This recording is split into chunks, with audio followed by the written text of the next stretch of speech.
Hello, hi.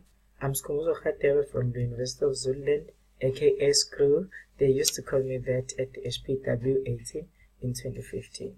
And I'm studying ecology under the Department of Botany.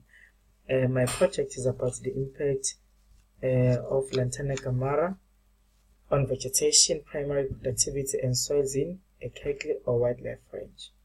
Um, Most of the time, my parents used to ask me why I wanted to study in KZN or why I wanted to study at the University of Zululand. And I told them that at the University of Zululand located in KZN, KZN is the province that contains the rich areas of biodiversity of a range of flora and fauna. So since in my young age I fell in love with plants, I chose to let me go and study something that will interest me in at the University of Zululand.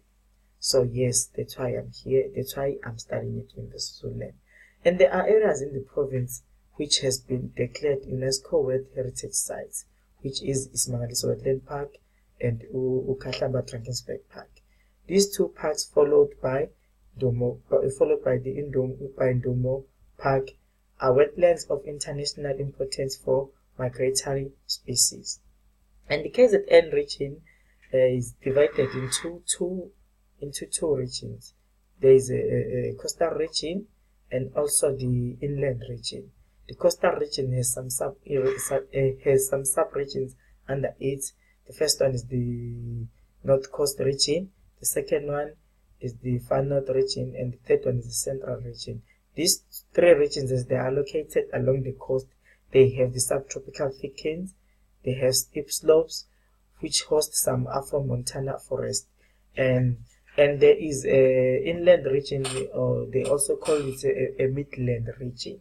The midlands, they have a moist grassland and isolated pockets of Afro-Montana forest. And the north has a primary moist savanna habitats, while Drakensberg region hosts alpine grasslands. And the KZN has geology groups that are found there. There are many geology groups that are found in KZN, but I will mention a few of them. The first one will be the Zululand group, the Lebombo group, Drakensberg group, and the Stomberg group. I'll start with the Zululand group. The Zululand group, its first deposit was found in the Indian Ocean. This marine material or sediments were deposited at the same time that the largest dinosaurs roamed the land. In this time, huge snail-like animals called ammonites thrived in the warm ocean, of which is an Indian Ocean. And the wide range of evidence indicated that 65 million years ago, a large meteoric impact at the Mexico resulted in a worldwide extinction of ammonites and dinosaurs. And the second group I want to mention the second group is the Lebombo group. The Lebombo group, it is found in Lebombo Mountains, of which is the eruption of basalt that was followed by the phase of volcanic activities. About 4,800 meters of volcanic material accumulated during second phase of activity, which forms the Lebombo Mountains. These volcanic events were followed by uplift and faulting that eventually separated Africa and Antarctica. The third group is the Drakensberg group. The Drakensberg group, it has got seals which are horizontal and dikes are vertically intrusion of igneous rocks. And dolerite seals are common throughout the inland in KZN.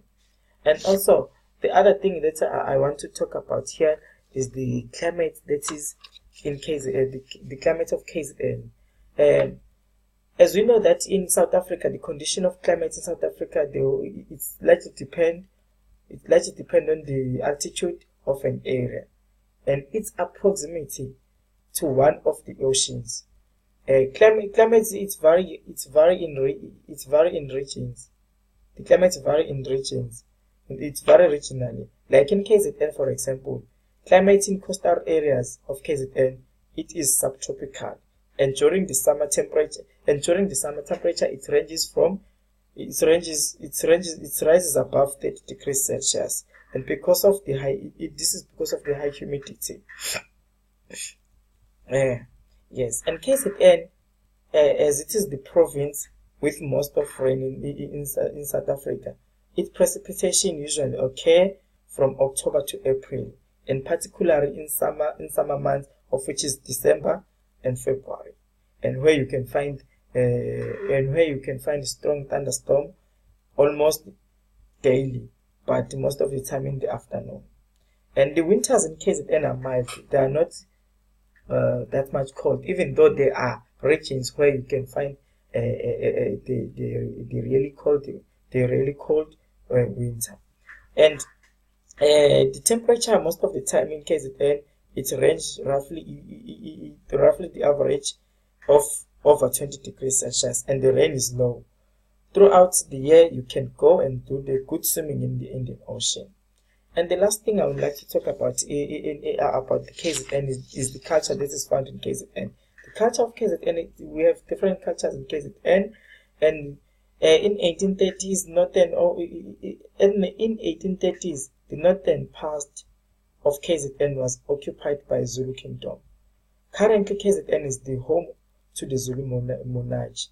Each year, there is a ceremony that is called the Red Dance that they used to celebrate, and this ceremony is used to promote abstinence until marriage as the way of preventing or preserving the Zulu culture. And there are so many cultures that are found in KZN, but because of time, I won't dwell much on them. I thank you very much. Thank you.